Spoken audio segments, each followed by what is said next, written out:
بسم اللہ الرحمن الرحیم۔ السلام علیکم۔ آج کل سوشل میڈیا پر امام مہدی کے ظہور کے بارے میں بہت کچھ دیکھنے سننے کو مل رہا ہے، تو آج کی اس ویڈیو میں ہم بات کریں گے کہ امام مہدی کون ہیں، ان کا ظہور کب ہوگا اور کیا احادیث میں ان کے ظہور کے بارے میں کچھ بتایا گیا ہے۔ اس سلسلے میں رسول اللہ صلی اللہ علیہ وآلہ وسلم کی احادیث سے یہ پتہ چلتا ہے کہ آپ صلی اللہ علیہ وآلہ وسلم کے نسب میں امام مہدی ہوں گے۔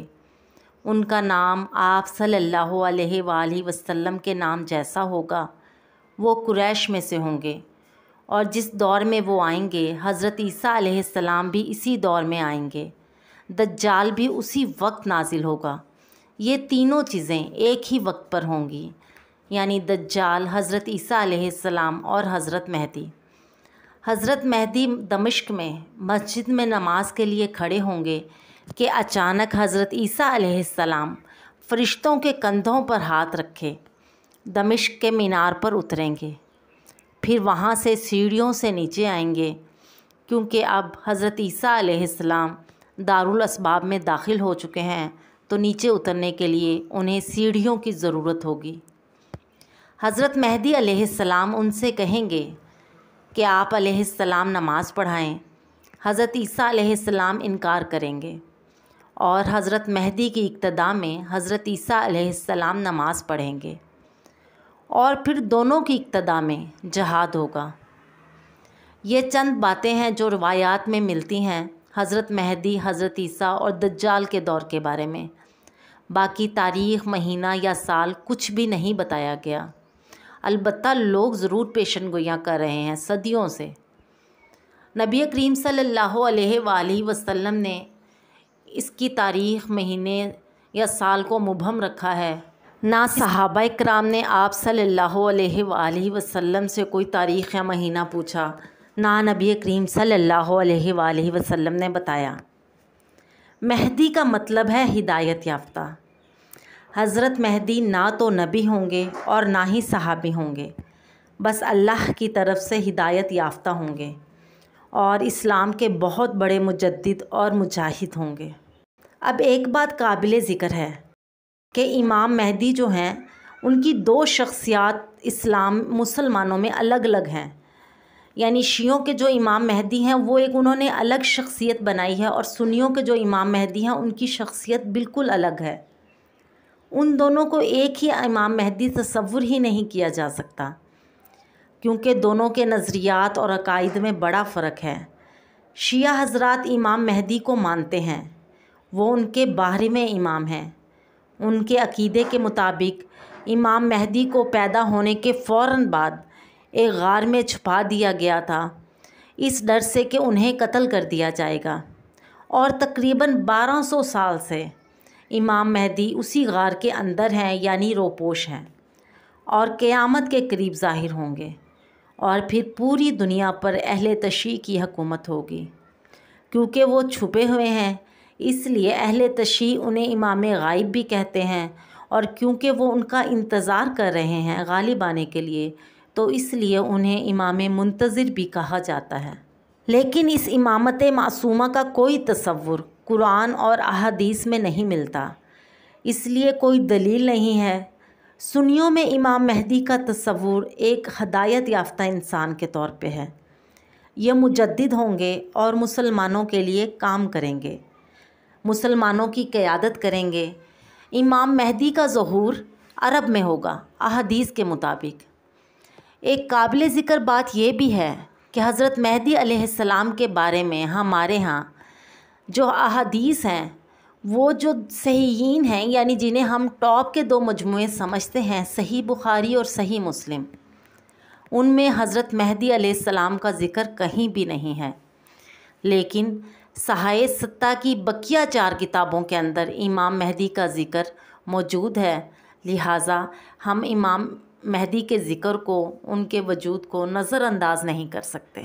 جیسا کہ کچھ احادیث آگے میں بیان کر رہی ہوں، جن میں امام مہدی علیہ السلام، ان کے ظہور اور ان کے ظہور کے حالات کے بارے میں تفصیلاً بتایا گیا ہے۔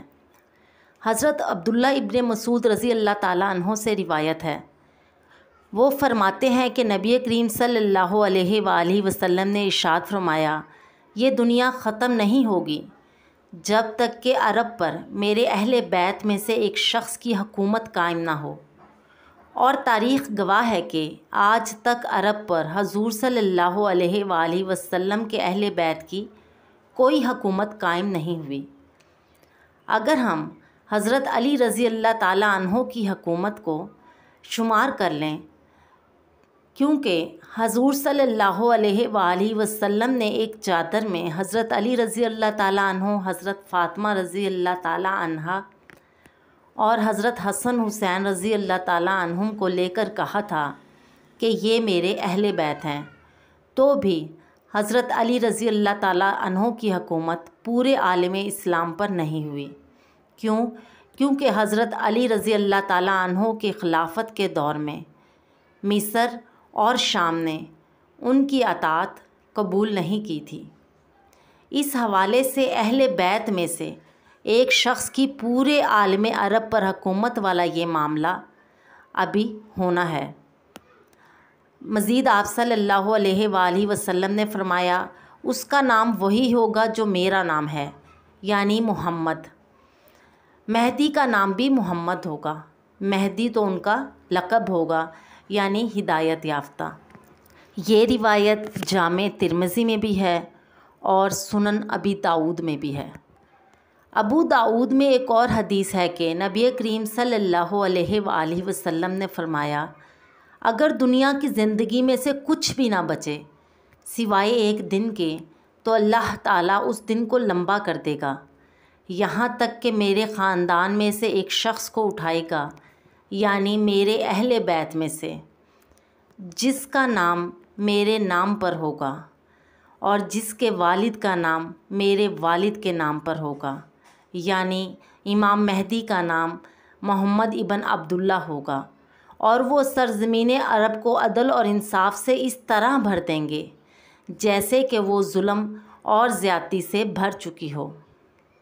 ایک دوسری روایت ہے، حضرت ابو سعید خدری رضی اللہ تعالیٰ عنہ سے مروی ہے کہ نبی کریم صلی اللہ علیہ وآلہ وسلم نے فرمایا، مہدی مجھ سے ہوں گے اور وہ بہت روشن پیشانی والے ہوں گے، ان کی بڑی کھڑی ناک ہوگی، وہ زمین کو بھر دیں گے انصاف سے اور عدل سے، جیسے کہ وہ اس سے پہلے ظلم اور زیادتی سے بھری ہوگی، اور وہ 7 برس تک حکومت کریں گے۔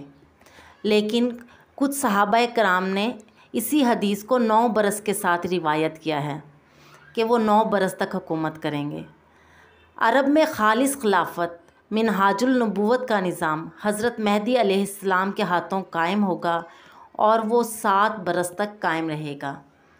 اس تیسری حدیث میں بھی وہی الفاظ آئے ہیں جو پیچھے حدیث میں گزرے ہیں۔ ابی سعید رضی اللہ تعالیٰ عنہ سے روایت ہے کہ نبی کریم صلی اللہ علیہ وآلہ وسلم نے فرمایا، ایک ایسا دور آئے گا جس میں انتہائی ابتلا، آزمائش اور مسائل ہوں گے، اور کسی شخص کو اس ظلم سے اپنے آپ کو بچانے کے لیے سر چھپانے کی جگہ نہیں ملے گی، تو پھر اللہ تعالیٰ میرے ہی خاندان میں سے، میرے اہل بیت میں سے ایک شخص کو اٹھائے گا، اور اس کے ذریعے سے اللہ تعالیٰ زمین کو عدل و انصاف سے بھر دے گا، اور اس سے راضی ہو جائیں گے آسمانوں پر رہنے والے بھی اور زمین میں رہنے والے بھی۔ آسمان ایک قطرہ بھی نہیں روکے گا مگر یہ کہ اس کو زمین کے اوپر نثار کر دے گا بارش کی شکل میں، اور زمین اپنی پیداوار میں سے کچھ بھی نہ چھپائے گی، یعنی کوئی بھی چیز نہ روکے گی۔ چوتھی حدیث میں حضرت ام سلمہ رضی اللہ تعالیٰ عنہ سے روایت ہے، یہ بھی سنن ابی داؤد کی روایت ہے، حضور کریم صلی اللہ علیہ وآلہ وسلم نے فرمایا، مہدی میرے خاندان سے، میرے اہل بیت سے ہوں گے، یعنی اولاد فاطمہ میں سے ہوں گے، اور تفسیر ہے کہ حضرت حسن رضی اللہ تعالیٰ عنہ کی اولاد میں ہوں گے۔ پانچویں حدیث مسند احمد ابن حنبل میں روایت ہے کہ آپ صلی اللہ علیہ وآلہ وسلم نے ارشاد فرمایا، مہدی ہم میں سے ہوں گے، ہمارے اہل بیت میں سے ہوں گے، اور اللہ ایک ہی رات میں ان کی اصلاح کر دے گا۔ یہ روایت سنن ابن ماجہ میں بھی ہے۔ یعنی پہلے وہ کوئی زیادہ روحانی یا دینی شخصیت نہیں ہوں گے، لیکن ایک ہی رات میں اللہ تعالیٰ ان کی سیرت اور کردار کے اندر انقلاب برپا کر دیں گے۔ اسی طرح کی ایک مثال ہمیں ماضی میں بھی ملتی ہے، حضرت عمر بن عبدالعزیز کی صورت میں۔ حضرت عمر بن عبدالعزیز، جن کے دور کو خلافت کے دور کے مساوی ہی سمجھا جاتا ہے، ان کی زندگی میں بھی ایسے ہی ایک انقلاب عظیم آیا تھا۔ کہاں وہ خوش لباس، خوش خوراک، ٹھاٹھ باٹھ، جاگیر والا شہزادہ جو کہ گورنر کا بیٹا تھا اور خود بھی گورنر، اور کہاں ان کی درویشی کہ جب وفات پائی تو کل ترکہ 20 یا 19 دینار تھے۔ اب اس سلسلے کی آخری حدیث بھی سن لیں۔ حضرت انس رضی اللہ تعالیٰ عنہ سے روایت ہے کہ میں نے نبی کریم صلی اللہ علیہ وآلہ وسلم سے سنا کہ آپ صلی اللہ علیہ وآلہ وسلم فرما رہے تھے، ہم عبد المطلب کی جو اولاد ہیں یعنی نسل ہیں وہ جنت کے سردار ہیں۔ اور پھر آپ صلی اللہ علیہ وآلہ وسلم نے نام گنوائے۔ میں خود یعنی نبی کریم صلی اللہ علیہ وآلہ وسلم خود، حضرت حمزہ رضی اللہ تعالیٰ عنہ جو آپ صلی اللہ علیہ وآلہ وسلم کے چچا تھے اور شہید کیے گئے تھے، حضرت علی بن ابی طالب رضی اللہ تعالیٰ عنہ، حضرت جعفر بن طیار رضی اللہ تعالیٰ عنہ، اور حضرت حسن اور حضرت حسین رضی اللہ تعالیٰ عنہ، حضرت سلمہ رضی اللہ تعالیٰ عنہ جو نبی کریم صلی اللہ علیہ وآلہ وسلم کی زوجہ محترمہ ہیں، ان سے ایک روایت ہے جس سے یہ بات واضح ہو جاتی ہے کہ حضرت مہدی کے ظہور کی کیفیت کیا ہوگی۔ المومنین حضرت سلمہ رضی اللہ تعالیٰ عنہا فرماتی ہیں کہ نبی کریم صلی اللہ علیہ وآلہ وسلم نے فرمایا، ایک خلیفہ کی موت پر اختلاف ہو جائے گا، پھر مدینے کے لوگوں میں سے ایک شخص دوڑ کر نکلے گا اور مکہ کی طرف بھاگے گا، پھر اس کے پاس اہل مکہ یعنی مکہ کے لوگ آئیں گے اور اسے امامت کے لیے پیش کریں گے، اور وہ شخص اس کو بالکل بھی پسند نہیں کر رہے ہوں گے، یعنی وہ اس بات کے خواہش مند نہ ہوں گے کہ ان کے ہاتھ پر بیعت کی جائے، نہ وہ یہ چاہیں گے کہ وہ میدان میں آئیں، لوگوں کے سامنے آئیں، لیکن لوگ اصرار کے ساتھ ان کے ہاتھ پر بیعت کریں گے۔ اور بیعت کرنے کی جگہ بھی بتائی ہے، رکن اور مقام ابراہیم کے درمیان۔ رکن وہ جگہ ہے، خانہ کعبہ کا وہ حصہ ہے جس میں حجر اسود لگا ہوا ہے، اور مقام ابراہیم کی جگہ، ان دونوں کے مابین جو علاقہ ہے، یہاں پر لوگ امام مہدی کی بیعت کریں گے۔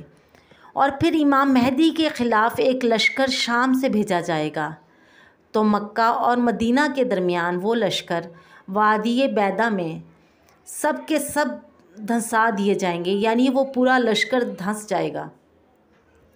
تو جب لوگ یہ صورتحال دیکھیں گے تو شام کے ابدال یعنی شام کے جو اولیاء ہوں گے، ولی اللہ ہوں گے، اور اہل عراق کی جماعتیں اس شخص کے پاس آئیں گی اور حجر اسود اور مقام ابراہیم کے درمیان ہی اس سے بیعت کریں گی۔ پھر وہ شخص لوگوں میں ان کے نبی کی سنت کو جاری کرے گا اور اسلام اپنی گردن زمین میں ڈال دے گا، یعنی اسلام چاروں طرف پھیل جائے گا۔ یہ شخص 7 سال تک ان پر حکمرانی کرے گا اور پھر وفات پا جائے گا، اور مسلمان اس کی نماز جنازہ ادا کریں گے۔ سنن ابن ماجہ کی روایت ہے، حضرت ابو ہریرہ رضی اللہ تعالیٰ عنہ سے مروی ہے کہ جب مظاہر کا دور شروع ہوگا تو اللہ تعالیٰ اٹھائے گا ایک لشکر یا لشکروں پر لشکر موالی میں سے۔ اب موالی کون ہیں؟ عربوں نے جن علاقوں کو خلافت راشدہ کے دوران فتح کیا تھا، تب وہاں کے لوگوں کے بارے میں زیادہ تر لوگوں کی رائے تھی کہ ساری آبادیوں کو غلام بنا لیا جائے، لیکن حضرت عمر فاروق رضی اللہ تعالیٰ عنہ نے اجتہاد کیا اور ان آبادیوں کو غلام نہیں بنایا گیا، تو وہ لوگ موالی کی حیثیت رکھتے تھے۔ تو اس وقت موالی میں سے لشکر اٹھیں گے کہ جو در حقیقت حضرت مہدی علیہ السلام کی حکومت کو قائم کریں گے۔ ایک آخری حدیث کے ساتھ اس ویڈیو کا اختتام کرتے ہیں۔ یہ حدیث بھی ابن ماجہ کی روایت ہے۔ عبداللہ بن حارث رضی اللہ تعالیٰ عنہ اس کے مروی ہیں اور وہ روایت کرتے ہیں کہ رسول کریم صلی اللہ علیہ وآلہ وسلم نے فرمایا، لشکر نکلیں گے، لوگ آئیں گے مشرق سے اور وہ حضرت مہدی کی حکومت کو جمائیں گے یعنی قائم کریں گے۔ اب ذرا نوٹ کرنے کی بات یہ ہے کہ جزیرہ نما عرب کے مشرق میں کون کون سے ملک ہیں جہاں مسلمانوں کی اکثریت ہے؟ 3 اسلامی ریاستیں ہیں جن میں مسلم آبادی کی اکثریت ہے، افغانستان، پاکستان اور ایران۔ ویسے تو ہندوستان میں بھی 100 کروڑ سے زائد مسلمان موجود ہیں، لیکن کیونکہ ہندو جو ہیں وہ اس سے کہیں زیادہ ہیں تو وہ مسلم اکثریت کا علاقہ نہ ہوا۔ اب کیونکہ ایران کے لوگ جو ہیں ان کے عقائد بالکل الگ ہیں مہدی علیہ السلام کو لے کر، باقی رہ گیا پاکستان اور افغانستان۔ خراسان افغانستان کا ایک صوبہ ہے، موجودہ شمال مشرقی علاقے میں ابھی بھی ہے۔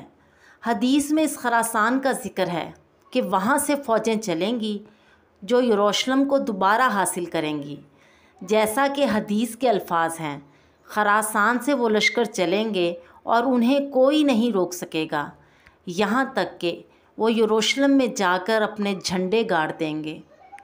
کسی جگہ ان جھنڈوں کے کلر کا بھی شاید ذکر ہے کہ ان کے کالے جھنڈے ہوں گے۔ امام مہدی اپنے ظہور کے بعد چند سالوں میں مسلم دنیا کا نقشہ بدل کر رکھ دیں گے۔ مسلمانوں کا بول بالا ہوگا، امام مہدی اور حضرت عیسیٰ علیہ السلام دجال کے خلاف جنگ لڑیں گے اور حضرت عیسیٰ علیہ السلام دجال کو مار دیں گے۔ اس وقت دنیا میں موجود تینوں بڑے مذاہب یعنی عیسائی، یہودی اور مسلمان اس بات پر یقین رکھتے ہیں کہ یہ دنیا ایک دن ختم ہو جائے گی اور قیامت کا دن ضرور نافذ ہوگا۔ مسلمان اور عیسائی حضرت عیسیٰ علیہ السلام کے واپس دنیا میں آنے اور دنیا میں امن آنے پر یقین رکھتے ہیں، لیکن یہودی دجال کو اپنا مسیحا سمجھتے ہیں اور اس کے آنے کی تیاری کر رہے ہیں۔ کیونکہ امام مہدی کے ظہور کی تمام نشانیاں ایک ایک کر کے پوری ہو رہی ہیں تو امام مہدی کے ظہور کے کچھ وقت کے بعد ہی دجال کا ظہور ہوگا، اس لیے یہودی اپنی تیاریوں میں مصروف ہیں۔ ہر طرف افراتفری اور ظلم و ستم کا دور دورہ ہے، جیسا کہ نبی کریم صلی اللہ علیہ وآلہ وسلم نے فرمایا تھا، امام مہدی کے ظہور سے پہلے دنیا کی یہی حالت ہوگی۔ یہ سب قرب قیامت کی نشانیاں ہیں۔ اللہ نے یہ نشانیاں کھول کھول کر بتائی ہیں، لیکن یہ وقت کب آئے گا، اصل تاریخ، مہینہ اور سال، یہ سب اللہ کے سوا کسی کو معلوم نہیں۔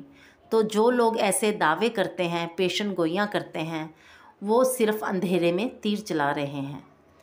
لیکن یہ حقیقت ہے کہ قیامت کی تمام نشانیاں آہستہ آہستہ پوری ہوتی جا رہی ہیں، جیسے عرب میں ہریالی ہونا، اونچی اونچی بلند و بالا عمارات کا بننا، حلال و حرام کا فرق ختم ہونا، اولاد کا ماں باپ کو حقیر اور غلام سمجھنا۔ اس لیے غالب گمان یہی ہے کہ امام مہدی کے ظہور کا وقت قریب ہے۔ اللہ سے دعا ہے کہ ہمیں حضرت عیسیٰ علیہ السلام اور امام مہدی کے لشکر میں شامل فرمائے اور ہمیں مسلمانوں کی اس فتح کا حصہ بنائے۔ دجال کے فتنے اور شر سے تمام امت مسلمہ کی حفاظت فرمائے، ہمیں اپنے دین کو سمجھنے اور اس کو پھیلانے کا موقع عطا فرمائے۔ آمین۔ جزاک اللہ خیراً کثیرا۔